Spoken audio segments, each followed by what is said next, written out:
அனைவருக்கும் வணக்கம். இன்றைக்கி நம்ம பார்க்க போகிறது என்னென்னா, ஆடி மாத ராசி பலன்கள். நம்ம சிவல்புரி சிங்காரமையா சொன்னபடி ஒரு ராசிக்காக சொல்லிகிட்ருக்கேன். டிஸ்கிரிப்ஷனில் லிங்க் இருக்குது. அவங்கவுங்க ராசிக்கு என்னென்ன சொல்லியிருக்காங்கன்னு போய் பார்க்கலாம். இன்றைக்கி நம்ம பார்க்க போகிற ராசி கன்னி. கன்னி ராசியை சுருக்கமாக அவர் என்ன சொல்லியிருக்காருன்னா, பொருளாதார நிலை உயரும் சொல்லியிருக்காரு. ஸோ இந்த வருடம் ஆடி மாத கிரக நிலைகளை ஆராய்ந்து பார்க்கும்பொழுது, மாத தொடக்கத்தில் உங்கள் ராசிநாதன் புதன் தொழில் ஸ்தானத்தில் தன் சொந்த வீட்டில் பலம் பெற்று சஞ்சரிக்கிறார். எனவே தொழில் முன்னேற்றம் உண்டு. பங்குதாரர்கள் பக்கபலமாக இருப்பர். தங்கு தடைகள் தானாக விலகும். சப்தஸ்தானத்தில் சனி பகவான் இருக்கிறாரே என்று நீங்கள் நினைக்க வேண்டாம். உச்ச குருவின் பார்வை அவர் மீது பதிவதால் ஆரோக்கிய தொல்லை அகலும். அதிர்ஷ்ட வாய்ப்புகள் அரங்கேறும். வாழ்க்கை துணை வழியே வந்த பிரச்சனைகள் படிப்படியாக மாறும். மனதில் இருந்த இனம் புரியாத கவலை அகலும். 9ஆம் இடத்தில் செவ்வாய் சஞ்சரிப்பதால் தந்தை வழி ஆதரவு உண்டு. அவர்களின் வழியே தனவரவும் கிடைக்கும். ஸோ எல்லாமே நல்லதாக தான் சொல்லியிருக்காரு. இப்போ ஆடி 15ஆம் தேதிக்கு மேலே, அதாவது 31ஆம் தேதிக்கு மேலே எப்படி இருக்கும்னா, கடகராசிக்கு புதன் செல்கிறார். அவர் அங்குள்ள சூரியனோடு இணைந்து புத ஆதித்ய யோகத்தை உருவாக்குகிறார். அவரோட உச்ச குருவும் இணைவதால் எதிர்பார்ப்புகள் நிறைவேறும். கல்விக்காகவும் கலைக்காகவும் எடுத்த முயற்சி கைகூடும். கடல் தாண்டி வரும் தகவல் ஆதாயம் தரும். இளைய சகோதரர்களோடு இணக்கம் ஏற்படும். அரசு வழியில் வேலைக்கு விண்ணப்பித்தவர்கள் அது கைகூடும். தொழிலில் புதிய பங்குதாரர்கள் வந்து இணைவர். பொருளாதார நிலை உயர வழிவகுத்து கொடுப்பர். ஒரு சிலர் வெளிநாடு சென்று பணிபுரிய வேண்டும் என்று விரும்பினால் இந்த நேரத்தில் எடுக்கும் முயற்சி வெற்றி பெறும். உங்கள் ராசிநாதன் புதன் என்பதால் அவர் லாபஸ்தானத்தில் வரும்பொழுது பணம் பல வழிகளிலும் வந்து பையை நிரப்பும். வந்த பாக்கிகள் வசூலாகும்.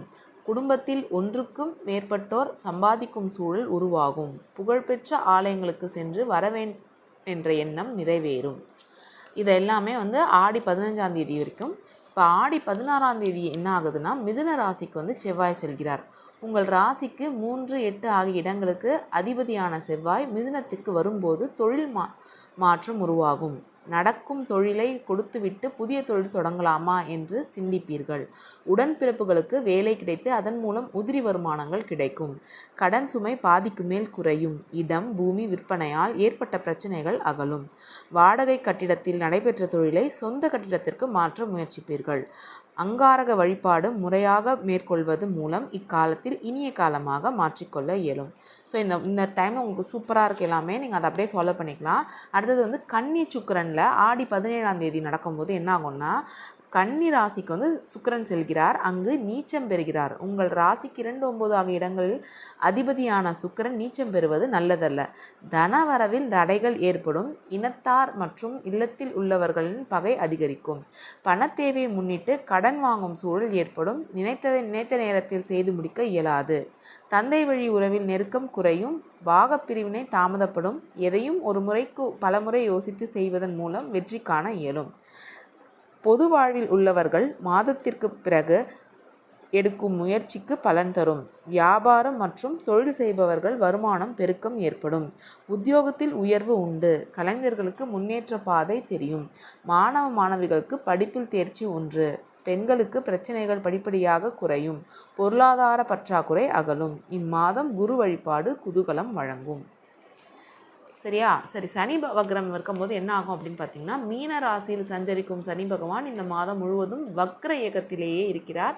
உங்கள் ராசிக்கு 5, 6 ஆகிய இடங்களில் அதிபதியான சனி அவர் தற்சமயம் கண்ட சனியாக இருந்து வக்ரம் பெறுவது நன்மைதான். ஆரோக்கியம் சீராகி ஆனந்தப்படுத்தும். உற்சாகத்தோடு பணிபுரிவீர்கள். உத்தியோகத்தில் நல்ல உயர்வு கிடைக்கும். பிள்ளைகளின் கல்யாண கனவுகள் நினைவாக்குவீர்கள். பேச்சாற்றல் மிக்க ஒருவர் உங்களுக்கு பின்னணியாக இருந்து பல காரியங்களை நடத்தி கொடுப்பார். குடும்பத்தில் ஒற்றுமை பலப்படும். உடன் பிறந்தவர்களின் இல்லங்கள் சுபகாரியங்கள் நடைபெறும். ஸோ பண தேவை பூர்த்தி செய்யும் நாட்கள் பார்த்திங்கன்னா, ஜூலை 22, 23, 27, 28, ஆகஸ்ட் மாதத்தில் 7, 8, 12, 13. உங்களுக்கு மகிழ்ச்சி தரும் வண்ணம் பார்த்திங்கன்னா பச்சை. ஸோ உங்களுக்கு வந்து இந்த மாதம் நல்லபடியான பொருளாதார நிலை உயரும். ஃபஸ்ட்டு ஆஃப் ஜாலியாகவே இருப்பீங்க. 2வது ஆஃப் கொஞ்சம் யோசித்து செய்ய சொல்லியிருக்காங்க. மற்றபடி கன்னி ராசி சூப்பராக இருக்குது. அவங்கவுங்க ராசி பலனை பார்க்கணுன்னா நான் கீழே டிஸ்கிரிப்ஷனில் லிங்க் கொடுத்துருக்கேன். அவங்கவுங்க ராசியை கிளிக் பண்ணி நீங்கள் பார்த்துக்கலாம். நன்றி, வணக்கம்.